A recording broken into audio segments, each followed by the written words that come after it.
스타트업에서 제가 꿈꾸던 것들은 아니었어요. 저는 그 경험을 한번 꼭 해봐야겠다 이런 게 이제 있어서 가지고 스타트업다운 스타트업을 찾았었고요. 제로베이스 시작을 해야 됐기 때문에 어떻게 마케팅을 가야 되는지, 마케팅 메시지는 무엇일지, 타겟하는 고객은 무엇인지, 가격은 얼마인지, 어떤 단위로 팔아야 되는지, 어떤 기능이 먼저 나와야 할지, 어떤 고객을 타겟으로 해야 될지, 얼마에 누구에게 어떻게 팔 것인가, 이 과정이 생각보다 굉장히 많은 가정과 논의와 추론들이 있었고,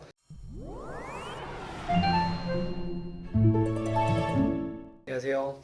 저는 백패커에서 CSO를 맡고 있는 임승현이라고 합니다. 백패커는 아이디어스랑 텀블벅, 최근에는 10x10까지 인수해서 3개의 서비스를 운영하고 있는 회사입니다. 네, 말씀하신 대로 컨설팅은 되게 매력적인 업무이긴 한 것 같아요. 다양한 인더스트리를 경험할 수 있고 의사결정을 할 수 있는 경영진과 같이 논의하면서 되게 중요한 문제를 다루는 건 되게 재미있었고요. 근데 분명한 그 한계는 좀 느꼈던 것 같아요. 아무래도 기업에서 이제 여러 가지 일상적인 업무를 하다가 풀지 못하는 좀 특수한 문제들을 컨설팅에 맡기는 경우가 많은 것 같아요. 내가 이 컨설팅 업무를 하는데 과연 내가 비즈니스를 잘할 수 있을까? 비즈니스를 잘하는 게 저는 결국에 컨설턴트의 업무 역량이라고 생각을 하는데, 그런 것들은 조금 다른 것 같았어요. 일반적인 업무 같은 것들이 역량이 쌓기는 좀 어려운 구조라고 생각을 했었고요. 저는 사실 부모님이 이제 한 20년간 식당을 경영하셨는데, 제가 어떻게 컨설턴트 일을 열심히 하면은 언젠가 내가 아버지한테 좀 가치 있는 경영 조언을 들을 수 있을까? 이런 막연한 환상을 가지고 있었는데 그렇지 않을 것 같더라고요. 그래서 좀 실제적인 일을 좀 하고 싶었던 게 좀 막연한 환상이었고, 데이터 분석을 하면서 이제 컨설턴트로서 좀 역량과 포지셔닝을 구축을 했던 것 같아요. 그쪽에서 재미를 느꼈고, 그래서 데이터를 실무적으로 굉장히 많이 볼 수 있는 그런 스타트업에 좀 가고 싶다, 그런 찾다 보니까 이제 쿠팡이었었고, 그게 처음에 뛰어든 이제 큰 계기였던 것 같습니다. 정말 어려움이 많았습니다. 처음에 이제 제가 갔던 곳이 CFO 산하의 전사전략 부서, 이런 곳이었는데, 처음에는 약간 전사적인 문제를 푸는, 저희가 응당 이제 했었던 그런 업무들을 많이 했었는데, 이제 각 현업에서 사실은 가지고 있는 문제들이 굉장히 많다 보니까 실무로 배치가 되었었어요. 내가 어떤 일을 하는지, 어떤 역량을 가지고 있는지 전혀 모르고 관심도 없는 그런 이제 영업본부장, 마케팅 팀장, 이런 분들이랑 일을 하면서 결과를 내야 되는 상황인 거죠. 그래서 제가 이제 뭐 전략을 드리고 마케팅 뭐 분석을 하고 데이터 고객 분석을 하는데, 이거를 잘하기 위해서는 사실은 겸손해야 되거든요. 이분들과 협업을 하면서 같이 이제 가치 있는 결과물을 창출해야 되는데, 사실 컨설턴트 출신의 그 전사전략 부서에 있다가 오신 분들은 이게 사실 굉장히 자존심에 좀 힘들어 하시더라고요. 저 역시도 사실 좀 힘들었습니다. 왜냐면 제가 하고 있는 업무의 어떤 가치나 이런 것들을 모르시는 분들하고 있었기 때문에 그게 가장 좀 힘들었었던 것 같고, 저는 이제 대신에 제가 실무를 할 수 있었던 기쁨과 또 그런 게 있었기 때문에 제가 열심히 또 데이터를 분석해서 가치 있는 결과물을 드리고 그걸로 문제가 해결되고 성과가 나고, 이런 것이 좀 재미를 찾았던 것 같습니다. 쿠팡이 사실은 스타트업이긴 했었지만 몇백 명 규모였었고, 제가 이제 있는 그 와중에도 몇천 명 규모로 급속하게 커지고 있어서, 회사가 그렇게 커지다 보면은 당연히 이제 서비스들이 쪼개지거나 뭐 도메인이 쪼개지거나, 그래서 같은 업무들을 하고 있는 사람들이 점점 더 커지니까 맡을 수 있는 비즈니스 영역 자체는 굉장히 작게 되거든요. 스타트업에서 제가 꿈꾸던 것들은 아니었어요. 스타트업에서 가장 저는 핵심적인 경험할 수 있는 것은 첫 프로덕트를 만드는 거라고 생각이 되거든요. 저는 그 경험을 한번 꼭 해봐야겠다, 이런 게 이제 있어서 가지고 이제 스타트업다운 스타트업을 찾았었고요. 또 하나는 이제 쿠팡에서 여러 가지 막 그 의사결정들을 빠르게 막 내려서 그 실무팀으로서는 조직이 막 한 달 만에 막 바뀌기도 하고,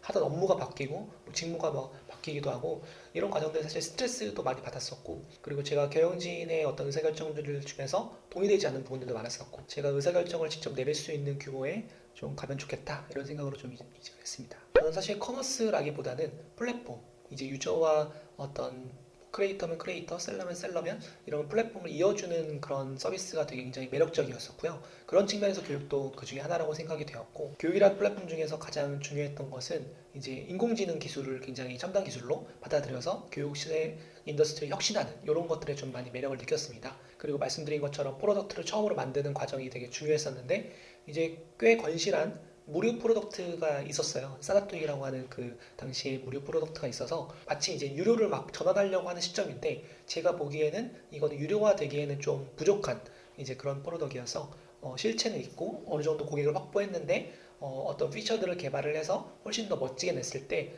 그로스를 잘 일으킬 수 있는 이런 가능성을 봤기 때문에 그것 때문에 좀 조인을 했습니다. 프로덕트를 만드는 게 가장 첫 번째였었고요. 생각보다 굉장히 좀 오래 걸렸습니다. 한 2년 동안 프로덕트만 만들게 되는데요. 이 과정이 정말 쉽지 않다는 걸 다시 한번 깨달았었고요. 저는 토익이라는 게 기존에 있었던 시험이지만 풀지 않아도 될 문제를 제공해주는 프로덕트 자체가 세상에 없었기 때문에 이게 어떻게 마케팅을 가야 되는지, 마케팅 메시지는 무엇일지, 뭐 타겟하는 고객은 무엇인지, 문제집을 푸는 고객인지, 뭐 동영상을 보시는 고객인지, 뭐 가격은 얼마인지, 뭐 어떤 단위로 팔아야 되는지 이런 것들이 모든 것이 다 제로 베이스 시작을 해야 됐기 때문에 그 내부에서 프로덕트를 어떤 피처를 먼저 만들지, 어떤 기능이 먼저 나와야 할지, 어떤 고객을 타겟으로 해야 될지 이 과정이 생각보다 굉장히 많은 이제 과정과 논의와 이제 추론들이 있었고 그 과정들을 통해서 결국에 프로덕트를 만들어서 또 이제 프라이싱 얼마에 누구에게 어떻게 팔 것인가 이것들을 전략을 짜는 데 조금 집중을 했었고요. 일단 출시가 되면 그 다음부터 이제 크로스 전략, 마케팅, 뭐 산타토익 아시나요? 하면 인지도가 제로였기 때문에 이 인지도를 높여서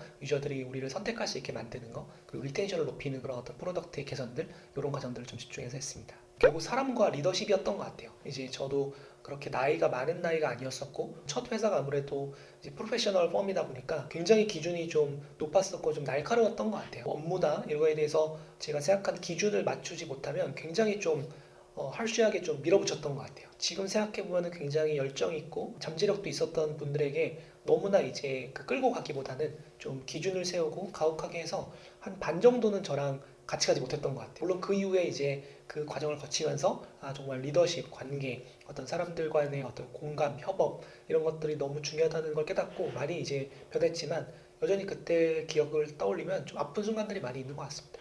데이터를 가지고 목표를 세우고 전략을 수립하고 그걸 실행하는 업무들을 주로 하고 있는데요. 사실 그거를 기대하고 이제 입사를 했었는데 1년 동안 마케팅 총괄을 했습니다. 마케팅 팀이 이제 다시 세팅하게 되어서 다 인원을 다시 채우고 그분들과 이제 아레나를 나누고 퍼포먼스, 브랜드, 컨텐츠, CRM 이런 마케팅 그 부서에 맡아가지고 그런 업무들 많이 했었고요. 갑자기 그 1년 후에는 텀블벅에서 인수한 지 2년 정도가 되었을 때 창업자가 갑자기 좀 사임을 하게 되었어요. 저희로서는 좀 갑작스럽다 보니까 윤호환 대표님과 제가 이제 급하게 텀블벅에 들어갔었죠.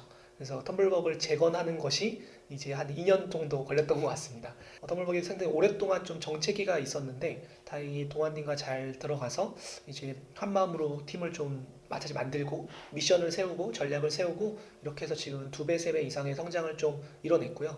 이제 조금 그 또 안정이 되는 찰나에 또 갑자기 10바이10을 인수하게 되어서 10바이10의 이제 데이터와 전략적 업무도 같이 서포트하고 있습니다. 텀블벅이라는 기업이 굉장히 좀 특수한 기업인데요. 지금 일하고 있는 그 직원들도 굉장히 사회적 어떤 문제들이나 이슈에 굉장히 관심이 많고 깨어있는 분들이 되게 많이 있습니다. 텀블벅이 무엇이 되어야 되는지, 텀블벅은 어떤 가치를 세상에 내보내야 되는지 뭐 이런 것들을 되게 많이 관심 있게 하시더라고요. 그래서 저는 기업이기 때문에 고객들을 정의를 해야 되고 이 고객들을 이제 가장 원하는 쪽으로 이 서비스가 발전되어 나간다고 생각을 했기 때문에 데이터를 분석을 통해서 의사결정을 내리는 게 이제 좀 필요했던 것 같아요. 그래서 정말 그분들의 말처럼 페미니스트 이슈, 사회적 이슈, 이런 어떤 정치적 이슈를 후원하시는 분들이 텀블벅의 주요 고객일까? 사실 그렇진 않았어요. 컨텐츠라든지 뭐 애니메이션, 만화, 뭐 게임 이런 것들을 좋아하시는 고객들이 훨씬 더 메이저하고 지속적으로 텀블벅에 방문하고 텀블벅을 더 사랑해 주신다는 걸 깨달았었죠. 노출에 대한 어떤 전략이라든지 어떤 카테고리를 영입하는 것들 그리고 우리가 어느 쪽을 더 많이 후원자들한테 보여드려야 후원자들이 더 좋아하실지 이런 것들을 다 이제 재편을 했었고요. 미션을 좀 다시 정립을 했습니다. 창업자를 신을 만드는 것이 저희의 미션이긴 하지만 그 신을 이제 지지하기 위해서 반드시 있어야 될 존재가 이제 후원자라고 봤었거든요. 그래서 우리의 미션과 사명은 창작 신을 만드는 것이지만 이 창작 신을 만들기 위해서는 후원자들이 정말 좋아하는 서비스와 플랫폼이 돼야 된다. 그래서 이것들을 좀 집중해서 미션을 다시 정립하고 전사 조직이 일관적으로 그 하나의 목표를 가지고 달려갔던 게 가장 좀 유효했던 것 같습니다. 초반에 조금 거부감이 있었던 것 같아요. 텀블벅이 지나치게 상업적으로 가는 것이 아니냐, 우리가 크라우드 펀딩의 정체성을 잃어버리고 뭐 커머스가 되는 것이냐, 그래서 그런 이슈들이 있었는데요. 충성 고객들을 잘 만들어 놓은 서비스이기 때문에 그것들을 잃을 필요는 전혀 없죠. 그래서 그것들의 핵심 역량을 잘 유지한 상태에서 어떻게 하면 그 더 대중적이고 캐주얼하고 더 큰 시장으로 갈 수 있을까? 이런 게 다 이제 어떤 시리즈 A나 B 기업이 갈 때 겪는 이제 공통적인 어려움인데 그때 이제 나오는 당연한 이제 좀 우려라고 생각을 했었고요. 핵심 그 정체성을 잃지 않으면서 크라우드 펀딩을 훨씬 더 잘 확장될 수 있다고 저는 지금도 생각하기 때문에 그런 것들은 좀 초기 의심을 불식시키고 성과로 보여주는 게 좀 중요했던 것 같습니다. 사실 창업자분들 한 명 한 명을 다 만나보신 분들은 너무 달라서 공통점을 생각하실 수가 없을 것 같아요. 예를 들어서 창업자분들이 굉장히 좀 주도적이고 무대에 뭐 서고 말씀하시기 좋아하시는 그런 분들이 많다고 생각이 되지만 그렇지 않은 분들도 굉장히 많고요. 예를 들어 저희 아이디어스의 대표님 도원이 같은 경우에는 무대에 쓰는 것을 굉장히 이제 선호하지 않으세요. 최근에 이제 핸드메이드 어워드를 개최를 했었는데 벌써 7회차입니다. 작가님들을 모셔놓고 저희 또 직원들을 모아놓고 같이 하는 이제 굉장히 좀 패밀리 이제 행사 같은 것인데 벌써 7회차인데도 무대에 가는데 덜덜덜 떠시는 거예요. 그래서 그거 보면서 아, 도환이 정말 무대를 정말 안 좋아하시는구나. 어떤 이제 우리가 아는 대표님 같은 경우는 막 갑자기 이슈 있으면 책상 위에 올라가서 막 갑자기 다 모아가지고 막 열변을 토하고 막 열정적으로 막 하고 이런 분들 많은데 그런 것보다는 분명한 저는 공통점은 있는 것 같아요. 저는 창업자들을 이제 퍼스트 펭귄이라는 이제 용어로 분류하는데 퍼스트 펭귄은 이제 차가운 불확실성의 바다에 뛰어드는 이제 모험의 상징 같은 존재들인데 저는 사실은 이제 제정신은 아닌 사람들이다. 아무것도 보장할 수 없고 아무것도 이제 가능성이 굉장히 낮은데 무엇을 위해서 저렇게까지 뭐 돈인지 성공인지 명예인지 모르겠지만 그냥 무턱대고 뛰어드는 그 사람들이라는 공통점을 확실히 갖춘 것 같아요. 무모한데 아무것도 모르지만 그냥 내가 뭔가 도전해서 세상에 어떤 흔적을 남기고 세상에 변화를 일으키고 싶어하는 그런 어떤 열망들이 있는 사람들이라는 공통점이 있는 것 같습니다.